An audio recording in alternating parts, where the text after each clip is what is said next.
요즘 신앙을 가지신 분들의 가장 큰 화두는 교회가 아닐까 이런 생각이 드는데요. 필립 얀시라는 그 기독교 작가분의 책 가운데서도 이런 제목이 있죠. 교회, 나의 고민, 나의 사랑. 교회에 나오시면서도 함께하는 것이 고민이 되기도 하고, 또 한편으로는 교회가 또 이곳에 나오면 사랑을 나눌 뿐만 아니라 자기 역시 교회를 사랑하게 된다라는 이런 이야기를 하시는데요. 사실 우리나라가 한동안 가나안 성도 이런 이야기를 많이 할 때 이미 이분은 가나안 성도이셨습니다. 이미 미국에서 오랫동안 가나안 성도로 지내시다가 다시금 회심하여서 또 교회에 나오고 함께 예배를 드리는 모습 가운데 있게 되었는데요. 하나님은 이 땅 가운데에 하나님의 유일한 기관으로서 교회를 심겨두셨습니다.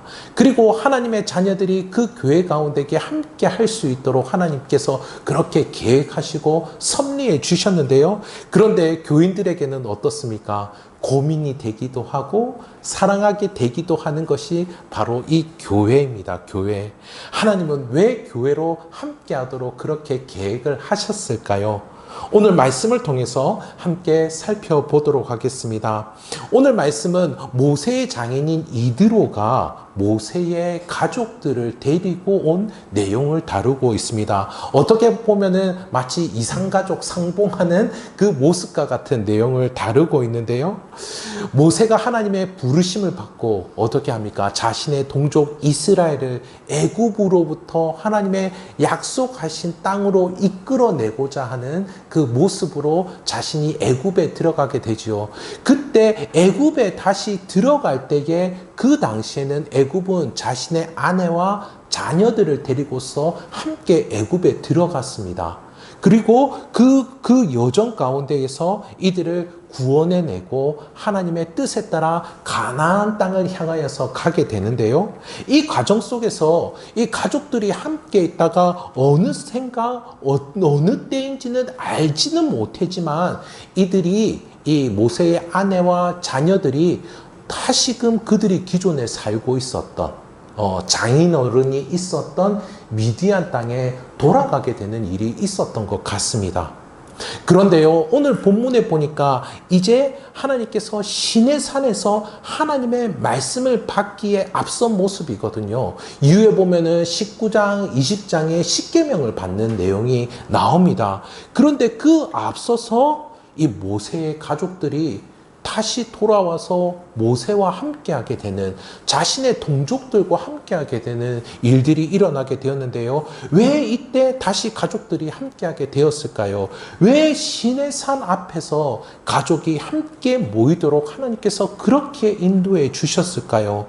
오늘 말씀은 어찌 보면은 너무나 단순히 가족들이 만나는 그와 같은 이야기지만은, 하지만 이 본문이 분명히 의도하는 것이 있다는 것입니다. 본문은요, 하나님께서 교회를 회복시키고 또 그 교회로 하여금 말씀을 따르도록 하신다라는 그런 의미를 주는 본문입니다. 장인 이드로가 모세의 가족을 데리고서 온 이 장소와 시점을 보면요, 이것을 우리는 알 수가 있습니다. 이들을 거룩한 백성으로 세워야 되겠다라고 하는 하나님의 뜻을 알 수가 있는데요. 5절 한번 보십시오. 5절. 모세의 장인 이드로가 모세의 아들들과 그의 아내와 더불어 광야에 들어와 모세에게 이르니 곧 모세가 하나님의 산에 진친 곳이라, 그렇게 말씀하고 있습니다. 하나님의 산에 진친 곳이라, 여기서 특별히 신의 산을 하나님의 산이다 이렇게 이야기하고 있는데요. 이미 하나님께서 말씀을 주실 것이다 라는 그 전조의 모습을 보여주고 있습니다. 그런데 우리가 또다시 확인해야 될 것이 있는데요. 그것이 무엇이냐면은 이 일이 언제 있었느냐라고 하는 것입니다. 그것이 구체적으로 나와 있는 것이 이 19장 1절과 2절인데요. 여러분 유인물에 있습니다. 19장 1절과 2절을 보십시오. 19장 1절과 2절을 보면요. 이스라엘 자손이 애굽 땅을 떠난 지 3개월이 되던 날 그들이 시내 광야에 이르니라. 그들이 르비딤을 떠나 시내 광야에 이르러 그 광야에 장막을 치되 이스라엘이 거기 산 앞에 장막을 치니라. 똑같은 장소이죠. 지금 이야기하는 18장의 본문과 19장의 본문은 똑같은 장소인데 여기서는 구체적인 시점이 나오고 있습니다. 애굽 땅을 떠난 지 3개월이다. 그렇게 이야기를 하고 있죠. 우리는 성경 말씀을 읽으면요, 마치 이 본문이 한 90일에서 100일 정도 된 것처럼 그렇게 느껴집니다. 아, 이제 100일을 앞두고 있는 건가? 그런 생각이 드는데요. 그런데 여기서 3개월이다 라고 하는 이 표현은요, 3월로 봐야 됩니다. 하나님께서는 분명히 이들이 출발할 때 그때를 1월이다 그렇게 말씀하셨거든요. 이때부터 시작이야 라고 그렇게 이야기해 주셨다라면은 이때 표현도 마찬가지라는 거죠. 3월이야 라고 그 이야기를 하는 것입니다. 그러니까는 이때는 3월 초하루가 되었을 때다라고 하는 것이죠. 그리고 이들이 애굽에서 출발할 때가 구체적으로 어떤 때였는지 민수기 33장 3절에서 정확하게 나옵니다. 우리 함께 읽어볼까요? 유인물에 있습니다. 민수기 33장 3절입니다. 그들이 첫째 달 15째 날에 람셋을 떠났으니 곧 6월절 다음 날이라. 이스라엘 자손이 애굽 모든 사람의 목전에서 큰 권능으로 나왔으니 6월절 어린 양의 피로 이들이 애굽으로부터 구원을 받았습니다. 그 당시 6월절로 구원을 받았는데 그런데 그 다음날 이들이 애굽에서 나왔다라고 하는 것이죠. 6월절이 14일이고 그 다음날이 바로 이 15번째 날 15일입니다. 그러니 이들이 나올 때는 하나님께서 정해주신 달력으로는 1월 15일이었다라고 하는 것이죠. 그렇다면 여러분 한번 생각해 보십시오. 1월 15일부터 3월이 되는 날까지 얼마나 걸렸을까요? 대충 생각해 봐도 한 50여일 정도 걸렸을 것이다. 그렇게 생각할 수가 있습니다. 그렇다면요, 6월절 이후에 이 이스라엘 백성들이 아주 크게 여는 절기가 있습니다.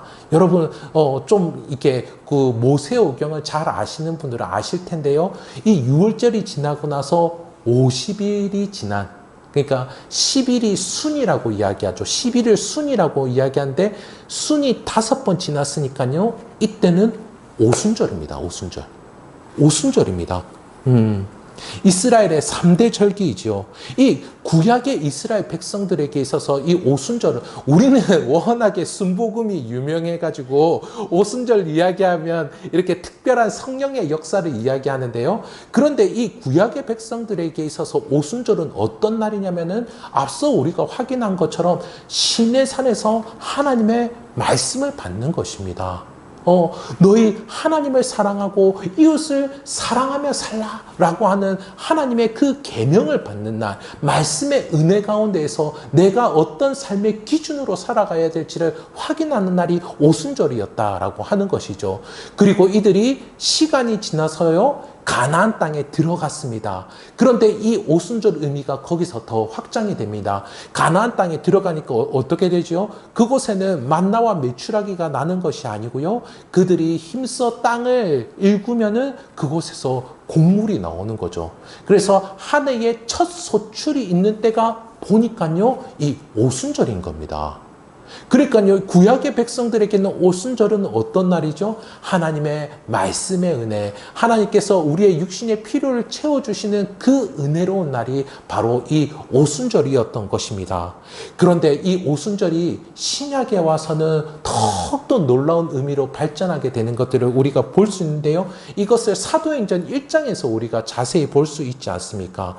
예수님께서 어린 양이 자기의 목숨을 잃는 것처럼 예수님께서 십자가에 못 박혀 그렇게 돌아가십니다. 이 오순절이 되었을 때, 그 이후로 50일이 지난 오순절이 되었을 때 어떤 일이 일어나는지 여러분 잘 아시죠? 베드로가 설교를 하자 그곳 가운데에 성령께서 임하시는 일들이 일어나게 되었고, 그리고 나서 어떤 일이 일어나게 되었습니까? 그리고 나서 이 땅 가운데에 교회가 최초로 세워지는, 그와 같은 일들이 있었다라고 하는 것이죠. 신약의 교회가 시작되었습니다. 믿음을 고백하는 일들이 일어나게 되었고 하나님의 말씀을 따르고자 그 열심을 내는 사람들이 함께하게 되었고 그 일들을 성령의 충만한 가운데 이루기를 소망하는 사람들이 생기게 되었는데 그 사람들을 총칭하여서 교회로 부르는 역사가 있었습니다. 그러니 오늘 본문이 가리키는 것 역시 마찬가지입니다. 이 모세의 가족들이 다시 함께 모여서 교회의 모습을 회복하는 것입니다. 함께함으로 신의 산에서 하나님의 말씀을 받는 것이죠. 여러분, 이것은 지금도 마찬가지인 줄 믿습니다. 하나님은 나에게 말씀을 주시기보다 우리에게 말씀을 주십니다. 우리에게요. 하나님의 말씀을 한 문장으로 요약하면 여러분 잘 아실 것입니다. 구약성경, 신약성경 이렇게 두꺼운 성경을 한 문장으로 요약하면 무엇이죠? 특별히 십계명을 단 하나의 문장으로 요약하면요. 하나님 사랑, 이웃 사랑 아닙니까? 그러니까는 단 하나의 문장으로 요약하면 사랑하라라고 하는 말씀입니다. 사랑하라. 그런데 이 사랑하라라고 하는 말씀이 대상이 없이 어떻게 사랑할 수가 있겠습니까? 그러니까요, 이 말씀은 나에게 주신 말씀이 아니고 우리에게 주신 말씀임을 우리는 알 수가 있습니다. 사랑의 기술을 쓴 에리 프롬은 이렇게까지 이야기했는데요. 나는 사랑하는 사람을 위해 존재한다. 나는 사랑하는 사람을 위해서 존재한다. 너무나도 하나님 앞에서 자신의 그 모습을 여실히 확인한 그런 내용인데요. 자신의 가치, 자신이 살아가야 할 이유, 정말 자신을 자신답게 하는 것, 행복하게 살아가는 그 비결이 누군가를 사랑하는 것이다. 라고 그렇게 이야기하고 있습니다. 사랑하라는 이 말씀 앞에 함께하도록 인도하신 이 하나님의 계획, 하나님의 그 섭리, 이 일이 지금도 우리와 함께하는 줄 믿습니다. 함께함으로 어떻습니까? 불편하죠. 함께하면 불편해요. 함께하면 불편합니다. 저는 이전에 이렇게 가족 외에 다른 사람들과 함께하고 있으면 불편해 이렇게 이야기했는데 근데 그 말이 정말 마음 넓을 때 하는 이야기더라고요. 무슨 이야기인지 아시겠죠? 그냥 나 외에는 불편하고요. 심지어 나는 나 자신이 불편할 때도 있는 그런 모습을 겪게 되기도 합니다. 또 때로는 어때요? 함께함으로 상처가 되기도 한다라고 하는 것이죠. 그러나 어떻습니까? 하나님의 말씀 앞에 사랑하라고 하시는 그 하나님의 말씀 앞에 함께하는 것. 이것이 바로 우리를 복되게 만들고 우리를 하나님의 자녀답게 만드는 말씀이다라고 하는 것을 다시 한 번 더 확인하게 됩니다. 하나님은요, 하나님의 백성이 함께 거룩해져 가는 것, 함께 정말 하나님의 자녀다운 모습으로 살아가는 그 삶으로 인도해 주시는데요. 하나님은 독야청청 홀로 푸르게 살도록 그렇게 하지 않으셨습니다. 홀로 신앙을 굳건하게 지켜가도록 하지 않으셨다라고 하는 것이죠. 함께 하도록 하셨습니다. 모세는요, 개인적으로 하나님의 구원하심을 경험했는데요. 3절과 4절에 이렇게 나오고 있죠. 제가 3절, 여러분이 4절 읽어주시기 바랍니다. 그의 두 아들을 데리고 왔으니 그 하나의 이름은 게르솜이라. 이는 모세가 이르기를 내가 이방에서 나그네가 되었다 하며 하나님의 이름은 엘리에셀이라는 내 아버지 하나님이 나를 도우사 바로의 칼에서 구원하셨다 함이더라. 아멘. 지금 모세의 두 아들의 이름이 나오고 있습니다. 이것은 모세의 일생을 이야기해주고 있는 것으로 볼 수가 있는데요. 첫째 아들의 이름이 게르솜입니다. 나는 나그네가 되었다. 자신의 동족이 살고 있는 애굽의 고센 땅으로부터 도망쳐 나왔습니다. 이 미디안에서 아내를 만나고 자녀를 낳았는데 그는 그곳에서 나그네가 되었다라고 이야기해요.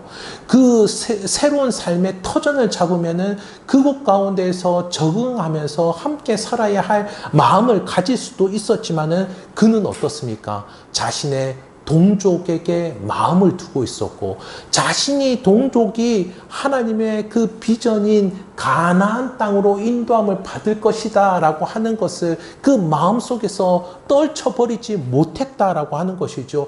그의 마음 중심에는 늘 하나님의 백성, 하나님의 약속하신 땅, 그것이 있었기 때문에 미디안 땅에서 아내가 있고 자녀가 있다 할지라도 그곳이 내 고향이 아니고 내 삶의 터전이 아닌 그는 그곳에서 나그네로 지냈다라고 하는 것을 볼 수 있습니다. 나그네 어떻습니까? 타향살이가 힘들지 않습니까? 저는 그 부산에서 대학 때문에 위로 올라왔는데 타향살이가 무척 힘들더라고요. 이렇게 아는 사람도 없이 의지할 데도 없이, 심지어 요즘에는 챗GPT한테 물어보면 되지 않습니까? 그때는 물어볼 사람도 없어요. 물어볼 사람도. 아유, 참. 연고 없이 어디에 있다라는 게 정말 외롭습니다. 이 어디서 도움을 쉽게 구할 수도 없는 노릇이죠. 하지만 그는 이 누구에게도 도움을 받을 수 없었던 그 상황 가운데에 누구의 도움을 힘입게 됩니까? 바로 하나님의 도움을 힘입게 됩니다. 엘리 에셀이다 그렇게 이야기하죠. 엘리는 하나님입니다. 에셀은 에제르 돕는 배필, 하와 이야기할 때 돕는 배필이라고 이야기하죠. 에제르에서 왔습니다. 에제르. 그러니까 하나님의 도우신 가운데에 그는 살게 되었다라고 하는 것이죠. 자기가 가고 싶어 하던 그 고향, 동족이 있는 그곳, 하나님의 비전을 이루어내서 그들을 구출해야 되는 그곳 가운데에 내가 들어갈 수 있게 되었다는 것입니다. 자신을 죽이려고 하던 바로가 이미 세상을 떠났다라고 하나님께서 알려주신 것인데요. 자신의 목숨을 지킬 수 있었던 그 도움을 하나님으로부터 받게 되었습니다. 여러분, 이렇게 모세는 개인적인 구원을 경험했습니다. 나그네의 삶에서 하나님의 도우심을 경험하며 은혜 가운데 살아가는 것이 어떤 것인지를 그는 알게 되었다라고 하는 것이죠. 그런데 여러분, 이렇게 구원을 받고 이제 약속하신 가나안 땅으로 가면은 너무 좋지 않겠습니까? 구원을 받고 약속하신 그 젖과 꿀이 흐르는 그 땅으로 가면은 더할 나위 없이 행복하지 않겠습니까? 여러분, 저는 그 2000년도 9월 달에 예수님을 주인으로 영접했습니다. 와, 구원을 입고 나서 신앙을 고백했는데 너무 행복하더라고요. 그때 콱 죽어버렸으면 천국에 가서 너무나 즐겁지 않았을까요? 그런데 하나님께서는 그렇게 인도하시지 않으신다라고 하는 것이죠. 하나님은 직행하도록 하지 않으셨습니다. 가족이 모이게 하셨다라고 하는 것이죠. 하나님의 말씀을 듣고 그 말씀에 따라 살도록 했다라는 것입니다. 이 일들을 함께 이루어 가도록 하셨다라는 거예요. 하나님의 백성답게 살아가도록 그 모습을 만들어 가도록 해주셨다라고 하는 것입니다. 구원을 입었지만은 그 구원받은 하나님의 자녀다운 모습에 합당한 모습으로 살아가도록 하기 위하여서 하나님은 교회를 만들어줘. 가족들이 모이게 하여 주시고 교회를 만들어가게 하시고 하나님 안에 그렇게 계속해서 살도록 하셨다라고 하는 것이죠. 이와 같은 모습은 신약 시대를 살아가는 모든 성도들에게도 동일한 모습입니다. 하나님께서 내 자녀야, 나의 의로운 자녀야 라고 그렇게 불러주셨습니다. 그런데 거기서 끝나지 않는다라고 하는 것이죠. 하나님의 자녀다운 모습으로, 의로운 모습으로 계속해서 빚어가신다라고 하는 것입니다. 어떻게 빚어가시겠습니까? 하나님은요, 이렇게 교회로 함께함으로 우리를 빚어가십니다.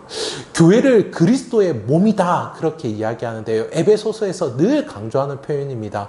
교회는 그리스도의 몸이다. 여러분, 그리스도의 몸이 어떨까요? 그리스도의 몸, 어떤 몸일까요? 우리는 부활하신 그리스도의 몸을 상상하면서 많은 이들은 정말 완벽한 몸이다 이렇게 생각을 하는 경우들이 많습니다. 영광스러운 그 찬란한 빛을 내는 것. 그래서 중세 시대에는 예수님의 그 성상을 그릴 때 어떻습니까? 성화를 그릴 때 뒤에 후광이 쫙 비치는 그런 그림을 그리지 않습니까? 그리고 왠지 이게 그 중저음의 그 뭡니까? 오르간 음악이 나올 것처럼 그렇게 예수님의 그 성상을 그리지 않습니까? 막 그런데 많은 분들이 놓치는 것이 있다라고 하는 것이죠. 여러분 한번 맞춰보십시오. 예수님의 부활한 몸에는 예수님이 십자가에 계실 때에 창에 찔렸지 않습니까? 그리고 손목에 못이 박히고 발목에도 못이 박히지 않았습니까? 부활한 예수님의 몸에 그것이 남아 있었을까요? 어떨까요? 그것이 남아 있었을까요? 어떨까요?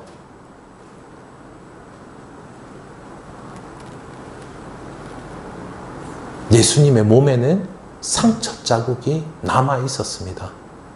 부활하신 그 몸에 상처 자국이 있었다라고 하는 것이죠. 그래서 부활하여서 도마에게 너 볼래? 하지 않으셨습니까? 상처 자국이 남아 있었다는 것이죠. 그 상처 자국이 남아있는 그리스도의 몸이 바로 이 교회인 겁니다. 교회. 그래서 이 교회는요, 상처 입은 사람들이 교회 가운데에 함께 하는 것이죠. 여러분, 교회도 번듯하지 않고요. 그리고 교인도 번듯하지 않습니다. 다만 이 교회 가운데는요, 상처를 이기신 예수님이 계시는 줄 믿습니다. 간혹 영화나 드라마를 보면 워리어 전사가 나와서 어떻게 합니까? 워리어 전사가 나와서 이 옷을 쫙 벗지 않습니까? 그러면 여기 온갖 칼자국, 총자국이 다 남아있는 것, 그것들을 보게 되는데요. 그거 왜 보여주는 것일까요? 그 연예인의 몸매를 보여주려고 하는 것일까요? 저는 자신이 없어서 벗지 못하는데, 저는 여름에 수영장 가서도 꽁꽁 싸매고 있습니다. 왜 보여주는 걸까요? 전쟁이 그만큼 쉽지 않다라고 하는 것이죠. 그리고 그 쉽지 않은 것을 그는 이겨왔음을 보여주시는 것이죠. 그래서 그 워리어 전사와 함께하면은 위험한 상황 가운데도 안전하게 지낼 수 있다라는 그런 메시지를 주는데요. 마찬가지입니다. 우리 주님의 그 상처 자국을 주목하여 보실 수 있기를 간절히 소원합니다. 믿음의 눈으로 보실 수 있기를 간절히 소원합니다. 우리가 함께 아파하고요, 함께 슬퍼하고요, 함께 기뻐하는 것, 그 이상으로 상처를 이기신 우리 주님께서 우리의 상처도 너끈히 이기게 하여 주실 줄 믿습니다.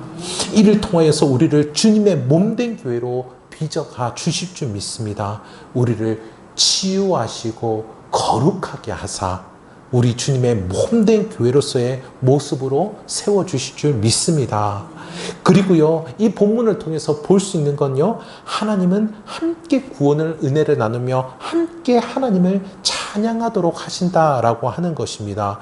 하나님의 도우심을 경험한 사람은요, 가만히 있지 못하죠. 이 모세 역시 마찬가지였습니다. 자신의 장인어른 이드로가 찾아오니까요, 시시콜콜 하나님의 역사들을 다 이야기하는 것입니다. 하나님이 우리를 어떻게 건져주신 줄 아십니까? 홍해 바다가 갈라졌습니다. 그 이후에 나와서 이 광야를 걷고 있음에도 불구하고 하나님은 불기둥과 구름기둥으로 함께 해주셨고요. 우리가 쫄쫄 굶을 때 하나님은 매일같이 만나와 메추라기를 주시고 우리에게 마실 수 있는 물을 주셨습니다. 더더군다나 우리가 힘쓸 수 없는 그와 같은 상황 가운데에서 아말렉으로부터도 승리할 수 있도록 하나님께서 이끌어 주셨습니다. 이 이야기를 했습니다. 그런데 여러분, 이 이드로가 누구입니까? 그는 미디안 족속의 제사장입니다. 그러니까요, 우리로 보자면은 타 종교의 사제다라고 하는 것이죠. 타 종교의 사제입니다. 그런 그에게 하늘과 땅을 뒤흔들고 그 능력이 하나님께서 정말 이 약한 불쌍한 이 이스라엘을 돌보아 주셨음을 이야기하니까요, 이 이드로가 반응한 것입니다. 11절과 12절을 보겠습니다. 제가 11절, 여러분이 12절 읽어주시기 바랍니다. 이제 내가 알았도다. 여호와는 모든 신보다 크심으로 이스라엘에게 교만하게 행하는 그들을 이기셨도다 하고, 모세의 장인 이드로가 번제물과 희생제물들을 하나님께 가져오매 아론과 이스라엘 모든 장로가 와서 이 뒤에 제가 빠뜨렸군요. 제가 읽겠습니다. 모든 장로가 와서 모세의 장인과 함께 하나님 앞에서 떡을 먹으니라. 이 떡을 먹는다라는 표현은 신약에도 함께 그 떡을 먹는다라는 표현이 나오는데 교제하며 하나님을 찬양한다라는 그런 내용입니다. 모세가 줄곧 원하던 것은, 이 출애굽 과정 가운데 원하던 것은 무엇이었습니까? 이 이스라엘 백성들이 그냥 나오기를 원한 것이 아니었고요. 이들이 하나님을 예배하기를 원했습니다. 특별히 번제를 올려드리기를 원했습니다. 그래서 출애굽기 10장에 보면요, 심지어 모세가 바로에게 하나님께 드릴 번제의 제물을 내놓으라고까지 그렇게 이야기하는 것을 볼 수가 있습니다. 왜 이렇게 당당하게 이야기했냐면요, 바로도 하도 재앙을 당하니까 하나님이 진짜 상천하지 하나님이구나 라고 고백할 수밖에 없었고, 그래서 당신도 번제를 드려야지 않겠냐고 그렇게 이야기를 하는 장면인데요. 그런데 이 애굽으로부터 나오고 나서 누가 가장 먼저 번제를 드렸습니까? 누가 가장 먼저 이렇게 예배를 드렸습니까? 모세도 아니고요, 바로도 아니고요, 이스라엘의 장로들도 아니었습니다. 바로 이 이방 나라의 제사장 이드로가 하나님께 번제를 드렸다라고 하는 것이죠. 모세의 간증을 들은 이 이드로, 세상의 그 어떤 신도 하나님과 같을 수 없음을 고백합니다. 여러분, 이것이 가족이 함께 모이고 교회를 이루었을 때 나타나는 모습입니다. 이런 모습은 사도행전을 통해서 계속해서 나타납니다. 우리가 보게 되는 데살로니가 전후서, 갈라디아서, 고린도 전후서, 에베소서, 이 교회들을 보십시오. 늘 끝날 때마다 나오는 것은 누구의 집에 문안하라, 누구의 집에 함께 있는 이들을 불러내어라, 그와 같은 표현이 나옵니다. 가족이 함께 모여 있는 곳, 가족과 가족들이 함께 모여 있는 곳, 그곳 가운데에서 하나님은 이 이방인들에게 복음이 전해지도록 해주셨다라고 하는 것이죠. 가족이 함께 예배를 드림으로 이와 같은 복음의 복된 역사가 계속해서 번져나갔던 것입니다. 한 사람에게서도, 또 그 가정에서도, 더 나아가 다른 가정들도 함께 이렇게 교회가 세워져 나가고, 그리고 극기에 어떤 일들이 일어나게 되었습니까? 이 일들이 확장되어서 선교의 역사가 이루어지는 것을 우리는 사도행전을 통해서 목도할 수가 있죠.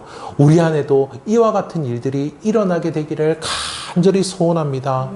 우리가 듣고 경험하고 누리는 이 복음이 우리의 마음속 깊은 것 가운데서, 또 우리의 가족들에게도 생명의 역사로, 우리가 사는 이곳 가운데서도 또 물리적인 그 모든 제약을 뛰어넘어 복음의 복된 역사들을 보게 되는 일들이 우리 안에 일어나게 되기를 간절히 소원합니다.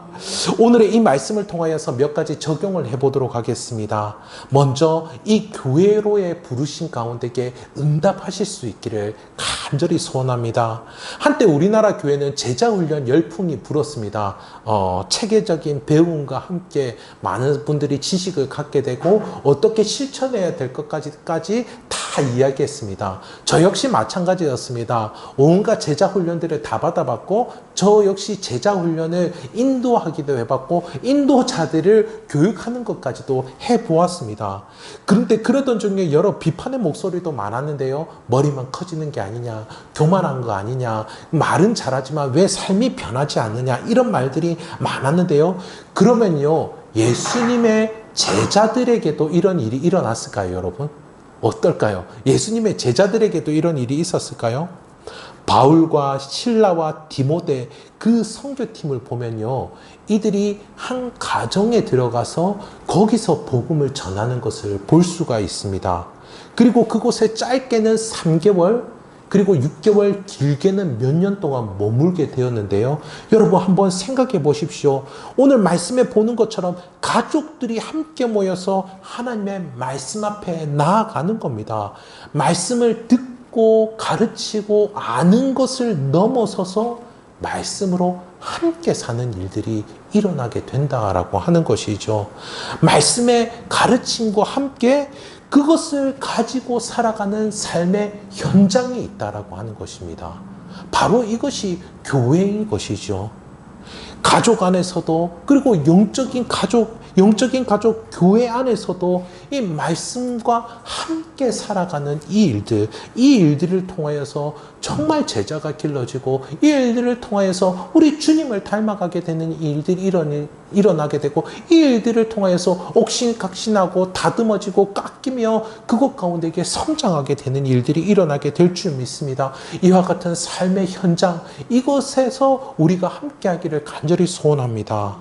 그리고 또한 교회 안에서 하나님의 사람으로 성장하기를 간절히 소원하시는 저와 성도님들 되시기를 소원합니다. 교회는 하나님의 자녀가 자라나는 곳입니다. 그래서 칼빈과 같은 분들은 교회는 어머니와 같은 존재이다 라고 그렇게 이야기했는데요. 그런데 여러분, 성장하지 못하게 된다면 어떨까요? 우리 애가 하나님의 자녀로 성장하지 못한다면요, 사도 바울은 이 방탕한 고린도 교인들을 향해서 이렇게 말했습니다. 고린도 전서 3장에 나오는 내용, 3장 1절에 나오는데요. 형제들아, 내가 신령한 자들을 대함과 같이 너에게 말할 수 없어서 육신에 속한 자 그리스도 안에서 어린아이를 대함과 같이 하노라, 이렇게 말씀하고 있습니다. 이들에게 육신에 속한 자, 그리스도 안에 어린아이와 같은 자, 이렇게 이야기합니다.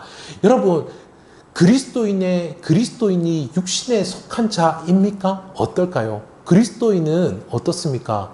그리스도인은 예수 그리스도께 속한 자입니다. 우리가 크리스찬 이렇게 이야기하지 않습니까? 크라이스트 뒤에 IAN이 붙는데요. 이 IAN 전미사가 붙는 것은 나는 그를 따르는 자입니다 라고 하는 것입니다. 그는 내 삶의 모든 것을 책임지고 나는 그를 전적으로 따르는 자입니다 할 때 그 뒤에 전미사 IAN을 붙입니다. 만약에 여기서 우리 자매님이 있다고 하면 자매님 IAN 하면 우리는 자매님을 다 따라가는 거죠. 그런 것입니다. 그런데요, 그러면은 그리스도이다라고 하는 것은 그리스도께 속한 자입니다. 육신에 속한 자가 아니다라고 하는 것이죠. 근데 지금 사도 바울은 뭐라고 이야기하고 있습니까?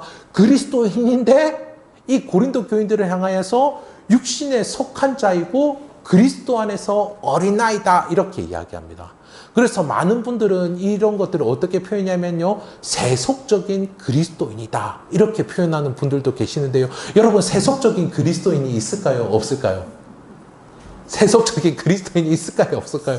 원리상 세속적인 그리스도인은 있을 수가 없습니다. 그런데 그렇게 말을 하는 거죠. 마치 이와 같은 것입니다. 뜨거운 얼음이 뜨거울 수가 있겠습니까? 그런데 뜨거운 얼음, 이런 식의 표현처럼 세속적인 그리스도인이다, 이렇게 이야기하는데요. 왜 이렇게 이야기를 하는 거냐면요, 바울은 이런 의도를 가지고서 이야기를 하는 겁니다. 너희 입장을 분명히 하여라. 너희는 너희 신앙 고백과 지금 다르게 살고 있지 않느냐. 너희가 그리스도인이라면 그럴 수가 없지 않느냐. 서로 반대 방향으로는 살 수 없어. 육신에 속한 자 세속적으로도 살 수 없어. 세속적인 자가 그리스도를 따라 살 수도 없어. 그러니 이쪽으로 달리든지 이쪽으로 달리든지 분명히 입장을 정해. 그 이야기를 하고 있는 것입니다. 이렇게 도전을 하고 있는 것이죠. 세속적인 만족을 쫓든지 하나님을 갈망하든지 분명히 입장을 정하라라고 하는 것입니다. 그런데 여러분, 이 고린도 교회, 고린도 전서를 읽어보면 어떤 느낌이 나냐면요, 정말 사건 사고가 많은 교회입니다. 정말 교회의 온갖 어두운 면과 부정부패를 다 볼 수 있는 그런 교회인데요. 이 고린도 교회의 가장 큰 문제는 뭐냐면요, 세상과 교회가 구분이 안 된다라고 하는 것입니다. 그러니 이 입장을 분명히 정리하라고 하는 이 말씀은 무엇이냐면요, 입장을 분명히 정리하는 방법이 있단다. 그것은 내가 교회다라고 하는 그 사실을 분명히 인식하는 것이야 이 이야기를 하고 있는 것입니다. 교회에 이 땅 가운데 이게 살아가면서도 교회에 소속되어 있음을 아는 것입니다. 우리는 이 땅에서 하늘의 시민권을 가지고 살아가는 자 아닙니까? 그런데 이 땅에서 하나님의 시민권을 가지고 살아가고 있다라고 하는 그 증거를 보일 수 있는 것, 그것은 바로 이 땅에서 교회로 함께하는 것임을 믿습니다. 내가 교회인 줄 알고 우리가 교회인 줄을 알 때 우리는 분명히 입장을 정리하여서 우리의 삶을 다독이며 하나님의 오늘의 말씀처럼 하나님의 말씀에 따라 함께 나아가게 되는 일들이 일어나게 될 줄 믿습니다. 이와 같은 일들로 통하여서 성장하는 은혜가 우리들에게 임하기를 간절히 소원합니다. 말씀을 맺도록 하겠습니다. 하나님은 교회로 함께 하도록 우리를 부르십니다. 하나님의 말씀을 따르며 그 진리 안에서 사랑하도록 교회로 살게 하신다라고 하는 것이죠.